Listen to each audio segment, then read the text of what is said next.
What? What? Are you mad? Greg peered dubiously over the edge of the cliff, hands clutching the handlebars of his bike. He'd been riding around Lydia's Gorge, named after a young woman who infamously committed suicide by jumping from it when her parents refused to allow her to marry her true love. He'd been riding there since he was in his early teens, but even so, he'd think twice about performing a stunt like jumping from one end to the other on his bike. His parents would kill him if they knew that he was up there at night. But this kind of random challenge was typical of Robert. When they were younger, it was more innocuous, like, how many boiled eggs can I fit in my mouth? Or, who can make it to the school gates the fastest? But the older they got, the wilder and more dangerous the dares became. Greg had earned himself a few scars and broken bones thanks to Robert and their friends. "Come on, you'd be a legend," Robert said, with an impatient flick of the wrist. "Maybe it'd even go viral." Greg rolled his eyes. Now Robert's insistence made more sense. He'd developed a borderline addiction to filming everything on his phone. And while people his parents' age would tut and say that was true of every young person these days, Greg thought they were exaggerating. Not Robert, though. Greg wouldn't have been surprised to learn that he used to film himself sleeping. "Don't be such a baby, Greg. Worst you'd do is break your leg or something. Or are you just scared because you've never broken a bone before?" "What does that have to do with anything?" Greg scoffed and shook his head. "Whatever. Why are you trying to get me to do it so much? Or maybe you're the one who's scared." "Screw you, I'm not scared." Robert practically hissed at him, dark eyes glaring. Greg stared back. It was rare that he or anyone got under Robert's skin. Too often he was the one mocking others and driving them to extremes just to be deemed cool by him. Greg had known Robert too well to be easily swayed by that bravado that had him effortlessly winning over everyone else, though. Sometimes he wondered if Robert hated him a little bit for that. "Fine," Robert snapped, scoffing, turning the handlebars of his bike towards the upper section of the cliffs. "Make sure you're filming it." "Fine," Greg echoed, watching as Robert jumped on his bike and began pedaling up the slope, a scowl on his face. "What's gotten into you lately?" Greg wanted to ask him, but the words remained locked in his throat.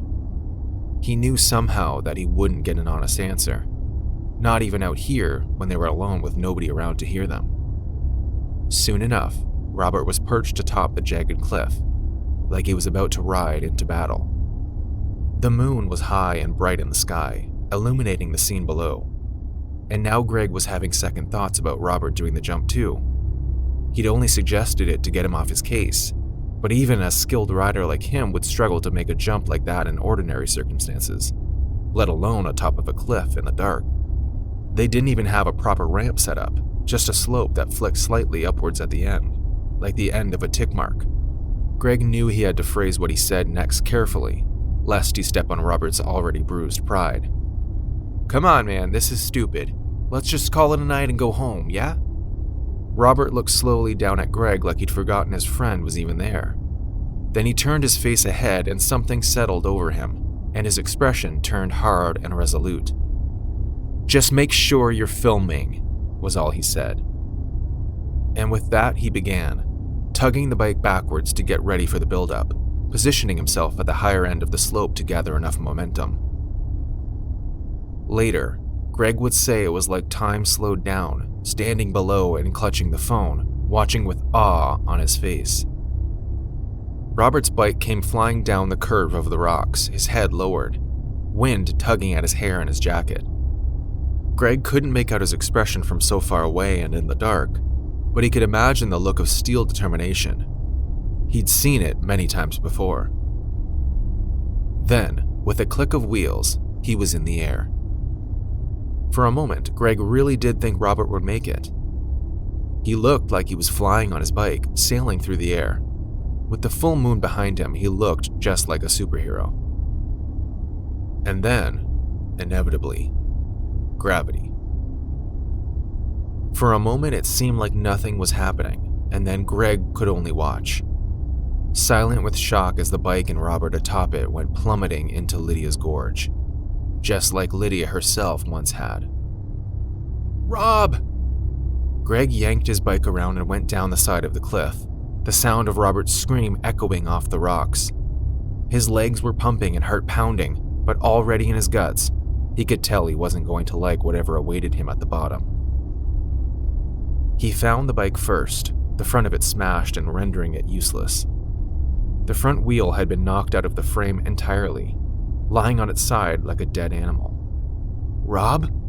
Greg called, and his voice sounded so small and thin. He rounded the corner, and sure enough, that cold feeling in his guts was proven right.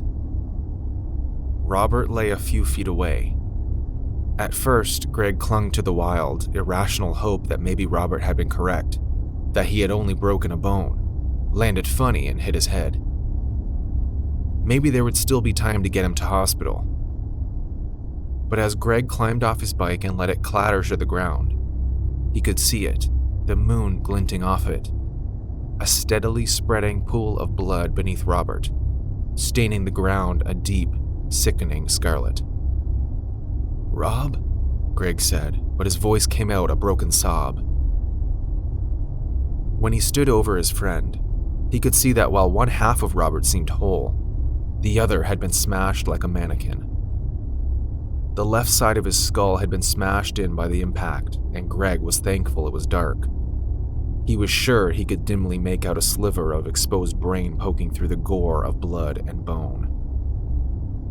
His leg was sticking out at a completely unnatural angle, and already the scent of blood filled the air. Greg didn't dare turn Robert completely over. It was cowardly and pathetic, but he couldn't stand to see what else the fall had done to his friend's body. Seeing half of his face caved in was bad enough. Bile rose up in his throat, and Greg had to turn away.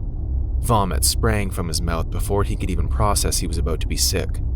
It splattered wetly on the ground, and he staggered from the violence of the action, his throat raw with the acid. He knew it was too late to call for help. Now all he could do was ride back down the cliffs and report the accident to the police. An ambulance would come and collect what they could of Robert's battered body and take him down to a morgue or something. And everybody would be asking Greg the same question. Why didn't you stop him? He didn't know why. Stopping Robert wasn't usually an option, and Greg had been annoyed with him, always bossing him around and trying to act so tough. Just once, Greg wanted Robert to be the one to be tricked into doing the stupid stunt and paying the price. Well, he'd certainly gotten what he wanted. Just then, a faint buzzing noise pulled Greg out of his shock and grief, and he looked down at his phone, where a text from his mom had popped up telling him to come home. And right there on the screen was the footage of Robert soaring through the night sky, glorious in that one instance, before the camera captured his plummet back down to earth, his scream blaring horribly through the speakers. Could Greg go to prison? Filming Robert doing something so dangerous and even filming it instead of trying to stop him? Was he liable? He couldn't take that risk. He'd tell everyone he went out to ride his bike with Robert, only for his friend to insist on going to Lydia's Gorge, but Greg refused. They'd find Robert in the morning.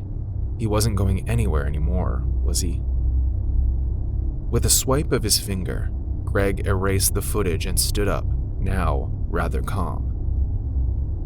Time to go home.